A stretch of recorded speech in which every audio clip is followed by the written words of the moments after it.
Hello mga KMS2! Ako po si Seth San Miguel, ang inyong social media manager. And welcome to the MS2 VHOI Special Meeting ngayong Sabado, June 6, 1:00 ng hapon, dito lamang sa MS2 VHOI office. Kamusta kayo? Sana naman ay nasa mabuti kayong kalagayan ngayon.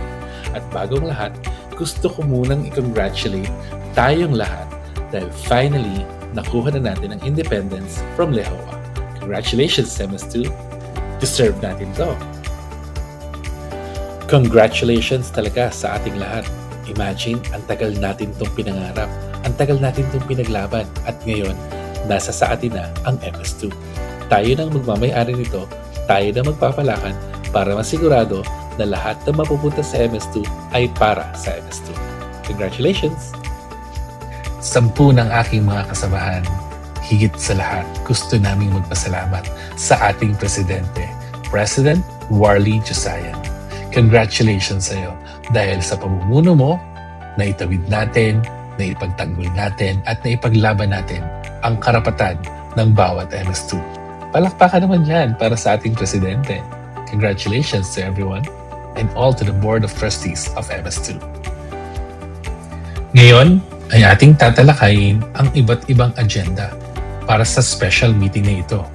Una, ang Linear Park Development, Development Funds, Pocket Garden Project, MS2 Mobile App, Financial Statements, Security Agency, Declaration of Delinquent Members, Lehoa Battle, at NWRB.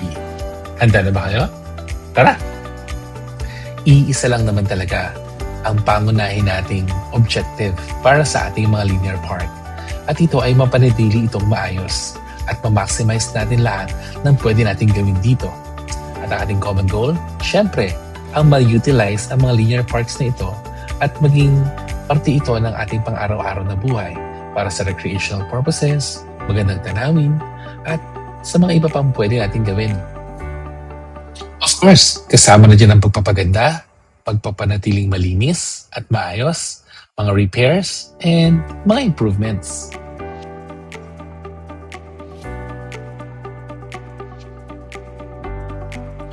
Gugustuhin ng mga nakakarami na maging accessible ang ating linear parks. So we encourage having the payment to access for walk. Even yung mga hedges and bushes, it will likely articulate a greener pasture or a greener space. And syempre, plant boxes for trees to control its height and avoidance to overgrowth roots.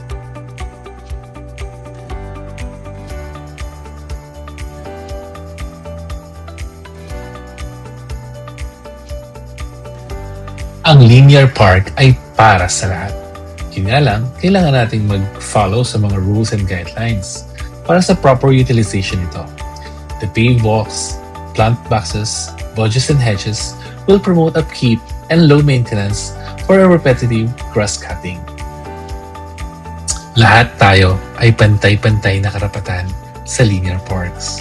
All current homeowners have collective fair access and no individual may fence or claim common park areas. Yung mga nagbi-video ka dyan, sana naman pagdating ng 10 PM, quiet hours na tayo para respeto na rin sa mga kapitbahay natin. Walang masyadong malalakas na tugtugan ha. At also, yung mga aso natin or mga alaga natin ay dapat naka-leash para naman kahit papano hindi lang basta-basta makakagat yan or kung anong pahamak na dala para sa mga kapitbahay natin. Isang pakiusap mula sa inyong Board of Trustees. Sana naman ay mapanatili natin na malinis at maayos ang ating mga linear parks. Alam nyo na yan, tapat ko, linis ko. Use bins, pick up pet waste, and report damages. All repairs and restores caused for vandalism will be charged as well. So sana naman ingatan natin ito habang nasa proseso pa tayo ng pagpapaayos at pagpapaganda ng ating mga linear parks. Mahigpit na ipinagbabawal ang mga private vending. Hindi po pwede yan. Hindi tayo pwede maging market sa loob ng MS2. No unauthorized sales services or large-scale services will be approved. Yun lamang mga events natin or yung mga budgeto kapag may mga events tayo ang papayagan.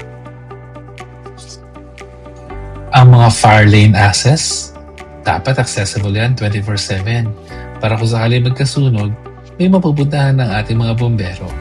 All vehicles parked outside designated lots will be towed.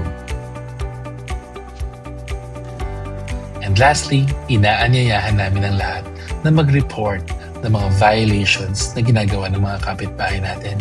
Siyempre, hindi natin ito pwedeng i-tolerate para sa pagpapaganda at pagpapaayos ng ating mga linear parks.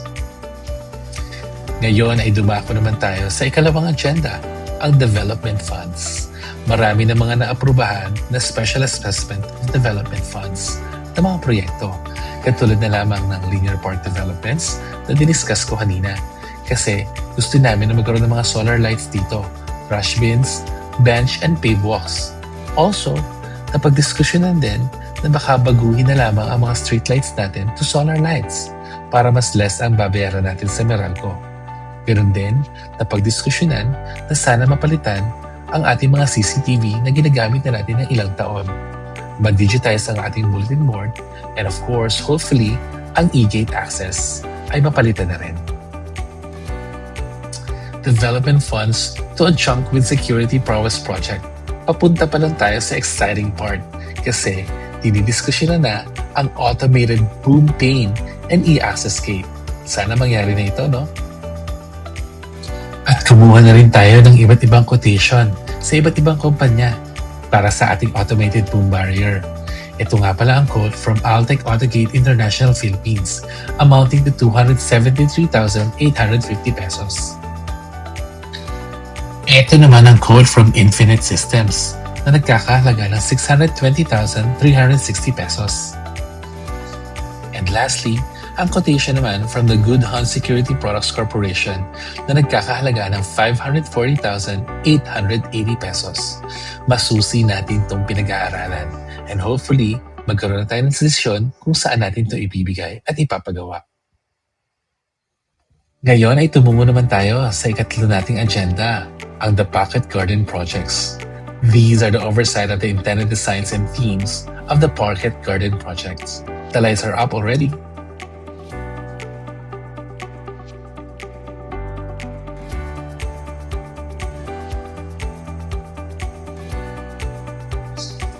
Gaya na ng pag-usapan noong ating General Assembly, kokolektahin ang mga development funds na ito starting November 2026 para naman masimulan na natin ang ating mga proyekto.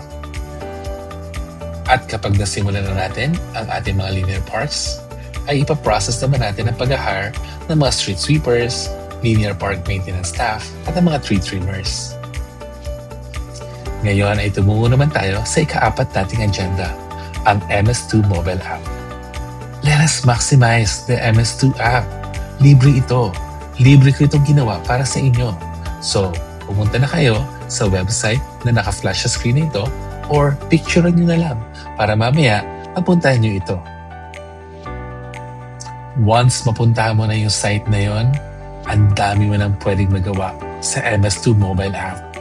Pwede ka nga rin magtanong at libre din ito mula sa ating MS2 Hotline Support Agent gamit ang AI. Sa susunod, pwede na rin kayo mag-upload ng inyong mga payments gamit ang ating app at sasabihin namin kung kailan ito magsisimula. Meron din mga village forms na ready dyan, katulad ng incident reports, ATMI clearance, at iba't iba pa mga forms na kakailanganin nyo para sa ating MS2. So ano pang hinihintay nyo? Gamitin at i-explore nyo na ang MS2 mobile app.